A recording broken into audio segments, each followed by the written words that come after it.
question. Hi, I'm a big fan.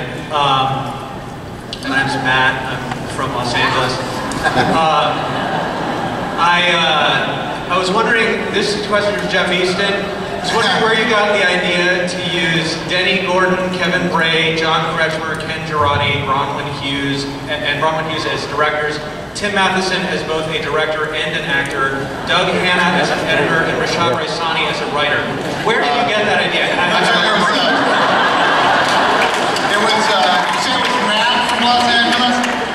This is Matt from Los Angeles, big fan, Jeff. Thanks, Matt. Hold up your left arm. That's, yeah, you've got a cute show too, Matt. Let's see. I would say all of Royal Pains, isn't it? No. It's a show that I think it's a show that copies Royal Pains. Yeah. Maybe I should just skip to the second part of my question, which is the writers of Burn Notice are challenging the writers of White Collar to paintball. Will you guys be attending?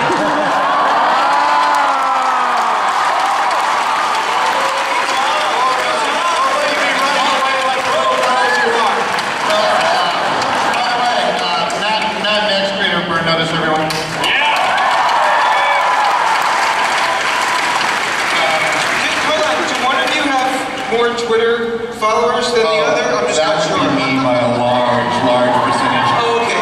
Who's winning? Paintball. Let's see. The last time we snuck into your offices and planted alarm clocks that you guys couldn't figure out for, I don't know, 2 or 3 days. Yeah, I think paintball is probably a good idea. All right, we're on. Let's do it. Fantastic.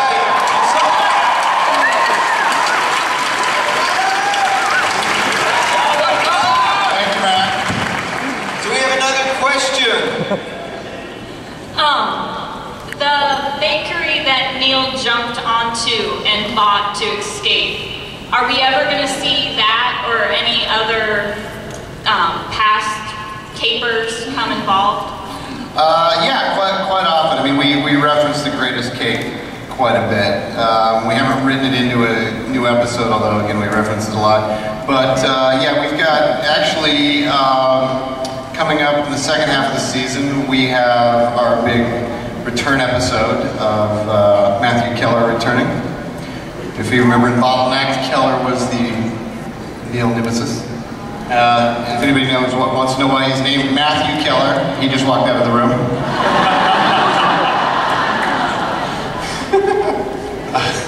We still own that bakery. You do. Yeah, we haven't sold the bakery. I've not sold it, so but I don't think it'll be dropping in the awning anytime soon.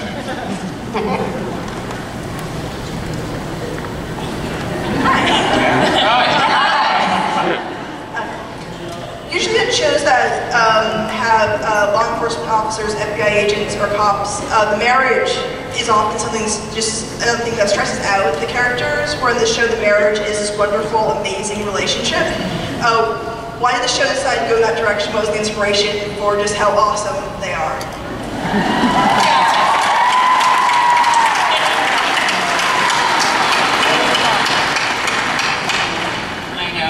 That was the one thing that when I read the pilot that I really loved about that relationship was that you don't get to see those kind of marriages on TV very often, and it's nice to see it because you know, I have a marriage like that, Tim has a marriage like that. It's nice. You don't see it very often, and it was really nice to see it on screen. So. What'd she say? Was that good, honey? Yes, thank you. Oh, she's right. It's true. Jeff, was it? But Jeff came up with it, so sure. Yeah, the inspiration. No, when I sat down to come up with Elizabeth's character, the one thing I didn't want to do was what you traditionally see, which is, you know, the fighting couple, especially because of work and everything screens. And I happened to be watching the John Adams miniseries, and I remember I told Tiffany this. I said, hey, take a look at... You actually got me the DVD set, so yeah, take a look at Abigail Adams. Because, so yeah, Abigail Adams was the inspiration for Elizabeth Burke. Mainly because it was a woman who knew she was dating a guy who was a workaholic and kind of insane, but she was cool with it. So I love that. So when you watch White Collar, you know, think of history. Next question. Guys, really love the show. Thanks so much. You're my new favorite show on TV. Now, Neil, of course, where do you derive your charismatic inspiration? Tim.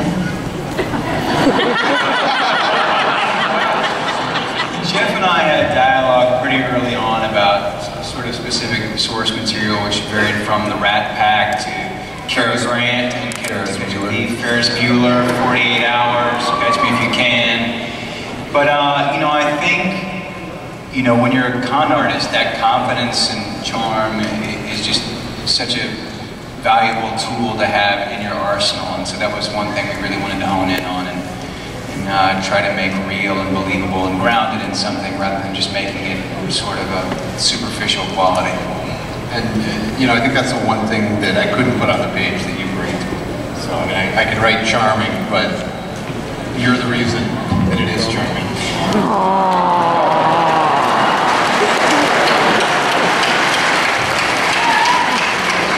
Just romance, romance, romance.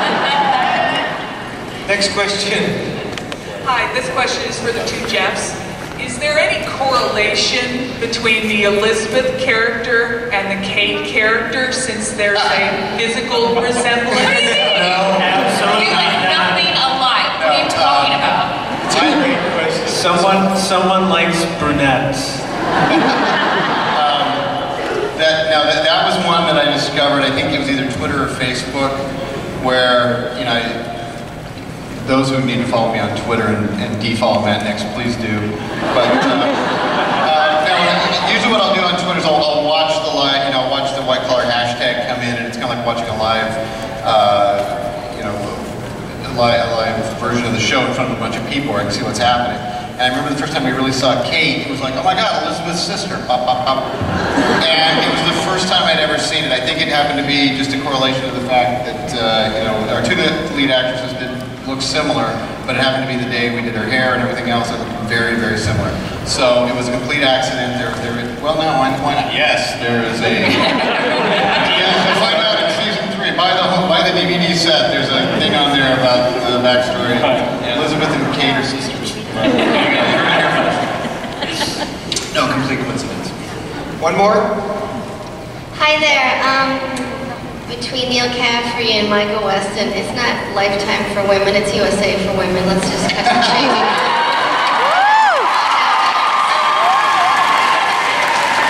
And I love the writing, but that's not all.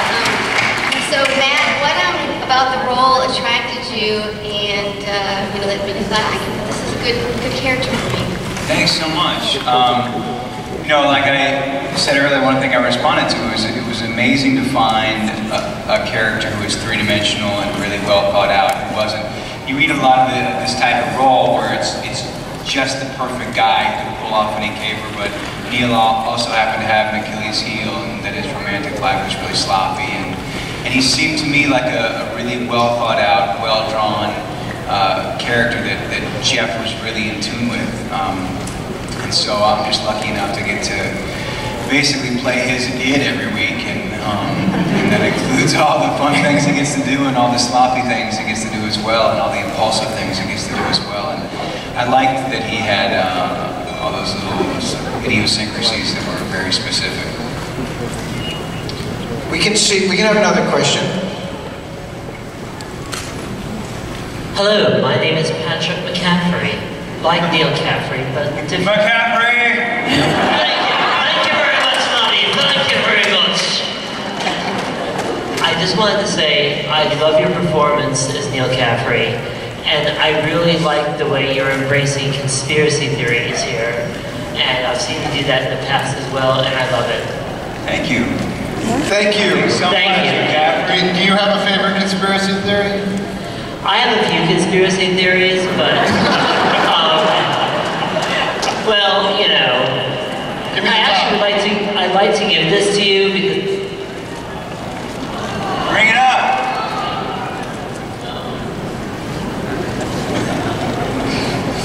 Easton.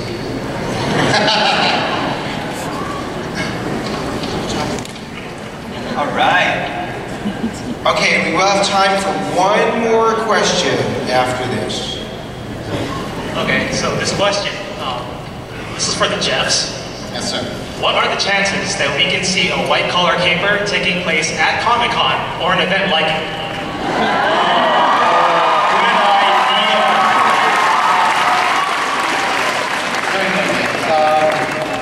There happens to be a Comic-Con in New York coming east. 50-50. Give us a minute. We'll see what we can come up with.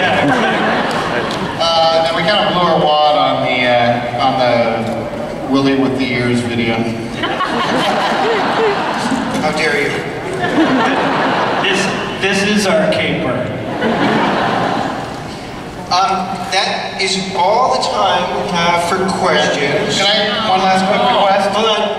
Jeff has one thing. Matt, Tim, will you guys do the Folgers Junior Cup once for me?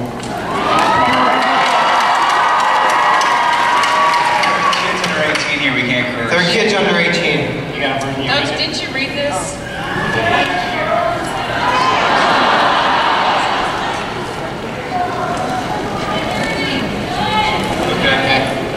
Best part of waking up is mother Folgers and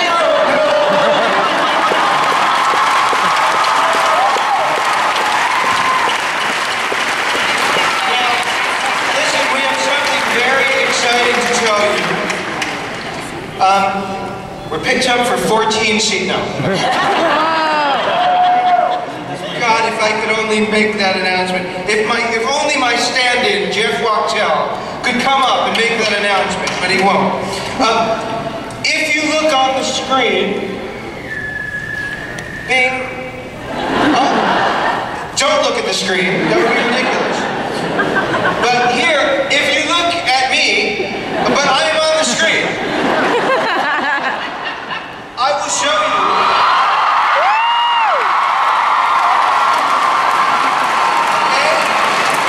Some of you have, I'm guessing one or two of you have been to Comic-Con before, but I will tell you, this is just for you at Comic-Con. This is not available anywhere else. And you take this ticket,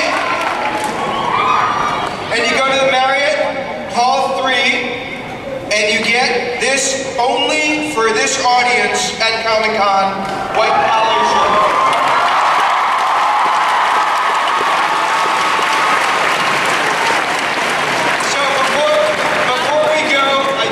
Say that we hope that we're here many times to come.